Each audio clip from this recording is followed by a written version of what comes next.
ان دعووں کی بنیاد کچھ تصاویر اور افواہوں پر تھی۔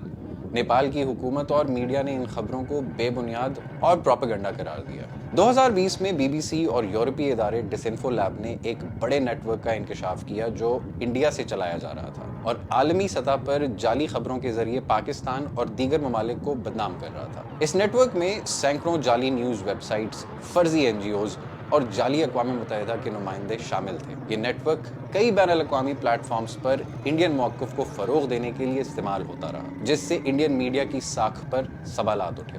گزشتہ ایک دہائی میں انڈین میڈیا کے کئی بڑے ادارے عالمی سطح پر جھوٹی خبریں پھیلانے میں ملوث رہے، جن سے نہ صرف پڑوسی ممالک کے ساتھ کشیدگی بڑھی بلکہ انڈیا کی صحافتی ساکھ کو بھی دھچکا لگا۔ ان مثالوں سے واضح ہوتا ہے کہ ذمہ دار باوثوق صحافت کی کتنی ضرورت ہے، خاص طور پر ایسے خطے میں جہاں ایک خبر بھی ہم اگر میڈیا ہاؤس میں بیٹھ کر کے ہی پاکستانیوں کو بہت بری طرح پچھاڑ دے رہے ہیں تو یہ پچھاڑ کہیں نہ کہیں بھارت کے لیے مذاق کا کارن بھی بن جا رہی ہے۔ باقاعدہ اس طرح کی میڈیا رپورٹ چلنے لگی کہ اگیات بارڈر کے اندر بھارت کی سینا پاکستان میں گھس گئی ہے، میڈیا ہاؤسز کے اندر تالیاں بجنے لگ رہی تھی اور اس طرح کی رپورٹنگ ہو رہی تھی باقاعدہ کہ بھارت نے کراچی پورٹ کو پوری طرح دھوست کر دیا ہے، بھارت کی سینا پاکستان کے اندر گھس گئی ہے۔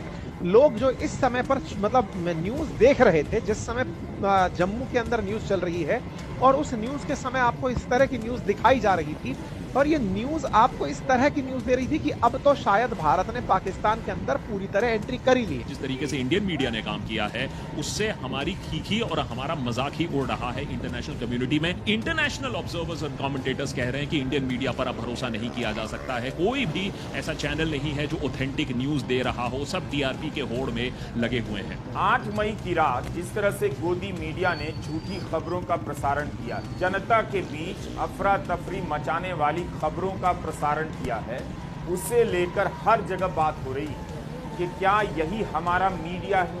جس طرح سے جموں پر حملے اور کراچی پر قبضہ ہو گیا کہ خبروں کو پیش کیا گیا، اس سے ہر طرف بھرم پھیل گئی۔ گودی چینلوں نے سب سے پہلے وشوسنیتا کو ہی دھوست کر دیا تاکہ کسی کو سندے نہ رہے کہ خبر سچی بھی ہے۔ اتنا ہی کہوں گی، اگر یہ میری بات آپ لوگوں کے سمجھ میں آ جائے تو کھلونوں والی عمروں میں انہیں ہم موت کیوں بانٹیں، بڑے معصوم بچے ہیں تمہارے بھی ہمارے بھی، پڑوسی یار جانے دو، ہنسو اور مسکرانے دو، مسلسل اشک بہتے ہیں تمہارے بھی ہمارے بھی، بھلا اقبال و غالب کہاں بٹوارا ممکن ہے، یہ سانجے اثاثے ہیں تمہارے بھی ہمارے بھی، اگر نفرت ضروری ہے تو سرحد پر اکٹھے کیوں، پرندے داں چگتے ہیں تمہارے بھی ہمارے بھی، چلو مل کر لڑیں ہم تم جہالت اور غربت سے، بہت سپنے ادھورے ہیں تمہارے بھی ہمارے بھی،